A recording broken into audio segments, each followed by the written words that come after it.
నా చిన్నప్పటి నుంచి నేను విన్నది ఆయనని పూర్తిగా పూత తీసేసి ఎవరు చూడలేరు. అలా చూద్దామని కొంతమంది ప్రయత్నించారు. ఎప్పుడైతే వాళ్ళు కళ్ళు తెరిచి అలా కళ్ళు పోయిన వాళ్ళు కూడా ఉన్నారు. ఎప్పుడైతే కళ్ళు తెరిచారో అలా ఆఖరికి అక్కడ అర్చకులు కూడా చివరి పూత తీసేటప్పుడు వాళ్ళు కళ్ళకి గంతలు కట్టుకుని చివరి పూత తీస్తారు. ఆయన అది రక్తం కూడా చివరి పూతకి తగులుతుంది అనేటువంటిది ఒక నానుడి, వాస్తవం కూడా.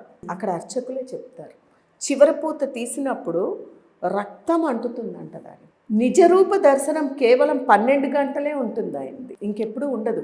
కేవలం 12 గంటలే, ఇంకా అంతకు మించి ఉండదు ఆయన నిజరూప దర్శనం.